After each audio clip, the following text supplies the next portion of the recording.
It's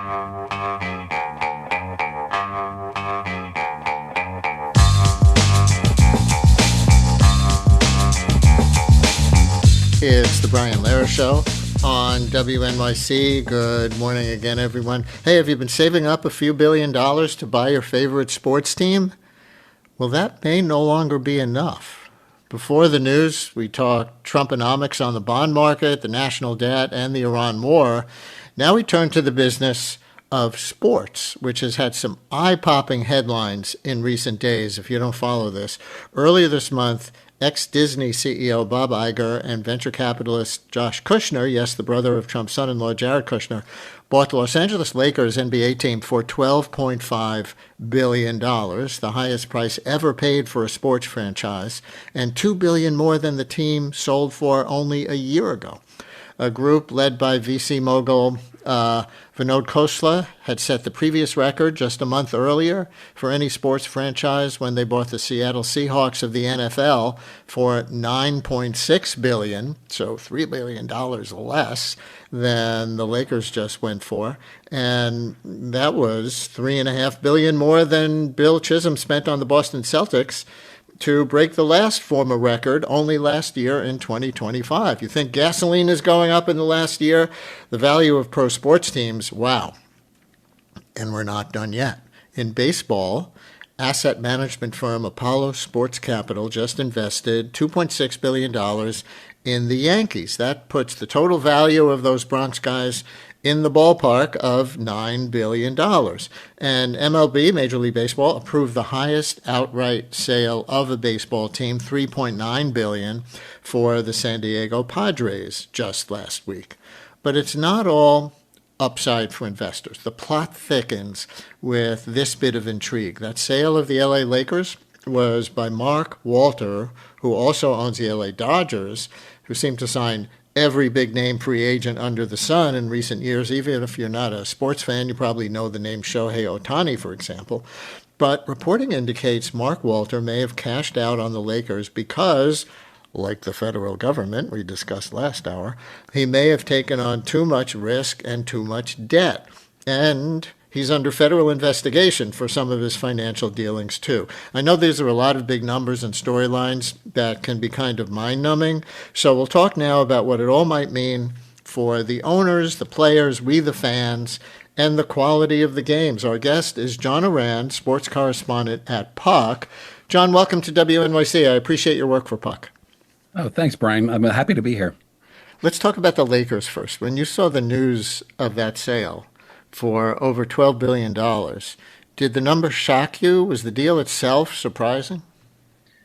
It shouldn't have. It did, yes. But what shocked me was a couple of things. One is that the Lakers weren't for sale. And it took a cold call from Josh Kushner and Bob Iger. And it was a deal that got wrapped up. Imagine this, a $12.5 billion deal that gets wrapped up in about 4 days. And then the whole idea of Mark Walter buying the Lakers, having that go through, and a year later flipping it, essentially, is something that doesn't happen with sports franchises, and certainly not a sports franchise like the Los Angeles Lakers, which is for the NBA like the New York Yankees or, the Dallas Cowboys. It's just one of the crown jewels of the sport. So I think both of those combined just made my jaw drop. But we have been seeing, as you laid out so perfectly in your intro, it's been a new record that's been set, and every couple of months, it seems, in terms of franchise values and franchise sales. And it's not just being set by, being a dollar over the last part. It's being set by $3 billion or every now and then. So, the next one, when the next one comes out at 15 billion, it's still, seeing that number is still going to be just totally shocking, but it shouldn't be. Well, what are these valuations based on? Why is a sports team, the Lakers, even though they're as marquee as they are, worth $2 billion more today than they were 1 year ago? So there are a lot of things at play here. One is that Josh Kushner is a big investor, of course, in OpenAI. That's where a lot of his money is. The Seattle Seahawks sale that you talked about was the same thing. and there's a real fear that the AI is there's a big bubble with AI now. And so where can you take, say $12 billion and put it in kind of a safe investment? Because worst case scenario, the Lakers could, in 5 years be worth less than $12.5 billion, but it's not going to be worth, zero. It's not going to crater down to nothing. And so the AI boom and the tech boom has made a lot of really, really rich people, and these really rich people are looking at professional sports as a really safe haven for an investment of a significant Hmm. amount of money like that. So Interesting. that's But on one. I'm sorry. Go ahead. go ahead. No, no, you want to finish the thought? There's another part. Go ahead. Well, there's one other part, and all of the leagues have because there's no real even though the AI boom has created a lot of these really rich people, there's so few rich people that can afford these types of prices. So all of the leagues have allowed for private equity or venture capital to come in and take increasing amounts of teams, and that's also been pushing team values up as you see private equity sort of. They're not taking most of it. It's only like a 10% stake, I think, in NFL teams. I don't know that off the top of my head, but Hmm. it is a significant stake, and it is allowing a lot more money to come in to push these values higher. Maybe this is my New York bias, but you have the Lakers sale at 12 billion, the Yankees with that private equity investment valued at 9 billion, and that surprised me a little bit because I would have guessed the Yankees would be the most valuable team in sports because they're such a global brand. You see Yankees hats as fashion statements just about everywhere in the world. Can you compare those two prices? It's interesting when I first started at Puck about 2.5 years ago, and the first story that I broke was the Orioles sale, and the Baltimore Orioles went for $1.7 billion dollars. Brian, I think you and I could get the financing to afford that right now. I don't know, Um, maybe you can. Anyway, go ahead. well, let's talk off the show. But in baseball, the values haven't risen as high as in football or in basketball. And part of the reason that the owners will tell you is why there's likely going to be a work stoppage in baseball next year is because there's no salary cap. So you can get people like Mark Walter that pays his the player salaries on the Dodgers is far higher than anywhere else, and so baseball feels like the baseball owners feel like they need a salary cap instituted to save them from themselves and to make the franchise values go a lot higher than they have been. Listeners, any questions, comments, or stories about the valuation of pro sports franchises these days? For John Ourand from Puck, 212-433.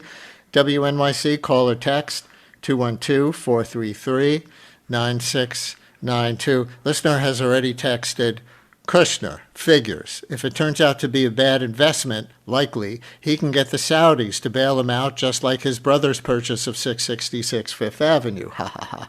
So, is there any political angle to that sale, brother of Jared Kushner and all that? Look, you see the Kushner name, so it should raise some flags that people look at. I haven't reported this out, Brian, but it's been reported out that he is a Democrat. We know that Bob Iger has run afoul of the Trump administration as well as the other one there. So As an uh, ABC Disney guy. exactly, and it's so there could be. It's worth looking into, but right now there doesn't look to be any there. Help us understand the Mark Walter piece. This is the potential scandal piece, not just, oh, wow, look how much money sports franchises are going for. He sold the Lakers to Iger and Kushner. He also owns the Dodgers, currently the most successful baseball team, World Series winners the last 2 years, and the most expensive in terms of payroll.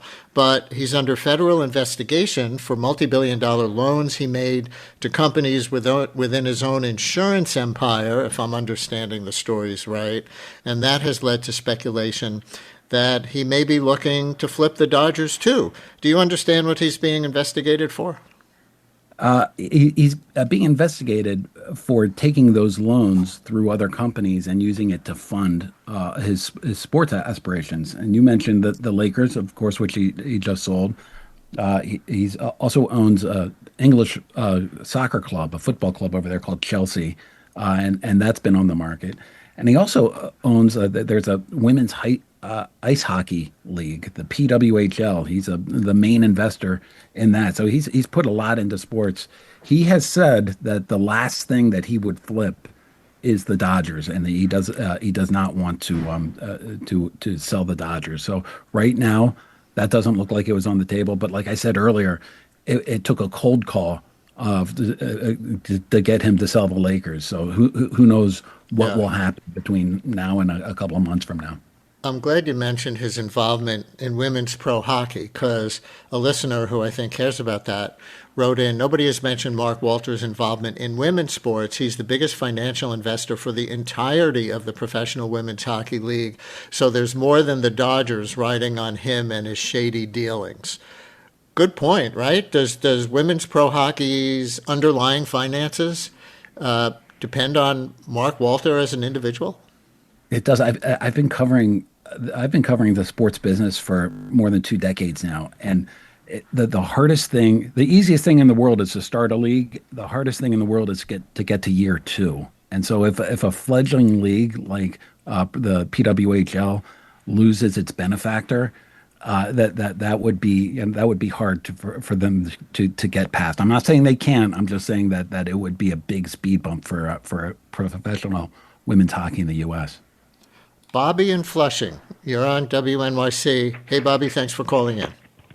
Hi, good morning. I'm calling because I live next to Shea Stadium and I'm a Mets fan. But Citi Field pays absolutely no taxes. Yankee Stadium pays absolutely no taxes. The Knicks, they haven't paid taxes since 1982 when Koch worked out that deal, so they paid no taxes since 1982. The Buffalo Bills got a new stadium that's going to open this year. They pay no taxes. Hoka took the money from the Native American tribe, gave it to that owner, who is a donor of Earth, and they pay no taxes. Barclays Center, they pay no taxes. Explain this to me while New York City people are suffering. Thank you, Bobby. Mark, all accurate, by the way, in his setup? The idea of why franchise valuations are going so high is what that call one of the reasons is what that caller just addressed. So that there are definite tax advantages that you're seeing well outside of the world of sports, but certainly affects the world of sports. And what is two things. One is you're in New York. You saw the way that the whole New York market reacted to the Knicks going to the finals and then ultimately winning the finals. And so the people that can't afford, seats in Madison Square Garden, that still felt such a civic pride about that. And so the idea of these billionaires and these big stadiums not being taxed, it is something that probably is an irritant, but I've yet to see a big public furor about it. On the other hand, you're also seeing DC start to take a look at it. It's if especially with regards to the NFL that we haven't really brought up today, but if these stadiums are being built with public money and have a lot of tax advantages, the senators, and this is a bipartisan issue, it's not on the right or on the left. The senators and congressmen want to make sure that the NFL in particular stays on broadcast television, which is over the air and presumably like free TV. So they want to make they're starting to look into these to make sure that not to fix a tax situation, but to make sure that the games are more widely available than or not than they have been, as widely available as they always have been. I want to come back to TV and streaming in a minute because it's really interesting and really important in the way that you say for accessibility, both for business reasons, for the owners and for the fans, so it can still be a popular sport, not just for the popular kind of entertainment, and not just for the privileged. But I want to read this text first, which is one that I bet a lot of our listeners are thinking a version of. Listener writes, are these enormous sport team evaluations driving up the cost of attending for fans? Maybe the owners will want to raise ticket and concession pricing to cover their massive purchase. I actually have my own opinion on that, but you're the expert. How would you address that listener's question? Yeah, I have bad news for that listener. Yeah, of course it is. And again, like if you look at the World Cup, there was a lot of angst over the price of World Cup tickets, which face value in many instances were well over $1,000. And early on, there was a belief that they overpriced the market. And what they found is that people paid that, and the stadiums were filled. And that is a criticism I hear all the time. That's a criticism that I personally feel a lot when I want to go to games. But the reality is, if you talk to an owner, they will come back and say, well, how much is a ticket to a Broadway play? And that's every night. Or how much is a ticket to the ballet? And we want to take our tickets and we want to make it comparable to something that's, gathering people together. And so far, in most instances, there's been no blowback to it. So you're going to continue to see these rise, unfortunately. Yeah, well, that's kind of related to what I was thinking. What's different about this conversation, I think, is that it comes in the context of reporting on the owners and how much they're paying just to own these sports franchises. Usually, I think we hear it as a complaint by fans against players' salaries, right? Why is one baseball player, Juan Soto, getting, $70 million a year now? Tens of millions of dollars. You have to pick on the Mets, Brian. Hey, I grew up in Queens. I love the Mets. Okay. But what I always think, and tell me again, you cover sports business, so you can fact check my brain on this and tell me if it's just too cynical. I don't think player salaries determine the price of a ticket. I don't even think what the owners pay for the teams necessarily determines the price of a ticket. What determines the price of a ticket is what people are willing to pay. So even if Juan Soto was playing for free, if the Mets can charge $200 for a good seat instead of $50 because people will pay it, they're going to do it. So the price of a ticket is based on what people will pay for the quality of entertainment that they think they're getting, not on what's going out the door. Tell me I'm wrong. No, Brian, I think that's exactly right. And I think that's what you're seeing the owners now really try to test out. And they want to see, one of the big complaints that owners have across sports is that they've tried to keep ticket prices down. When they try to keep ticket prices down, the tickets get gobbled up by ticket resellers, who then charge an extraordinary amount of money for these tickets. And so you have owners saying, "Why are we undervaluing the tickets and allowing these third parties to come in and gouge our own fans? We should be the one to gouge our own fans." And so I think that what you described is capitalism at work within the pro sports leagues. Yeah, and so the reason that players get paid a lot is because that's their share of the pie. They're negotiating what percentage. And I know there might be a strike or a lockout in baseball next year, and it's all largely over how much of the share of the pie that the owners are getting, because people are willing to pay, the players walk away with in that negotiation.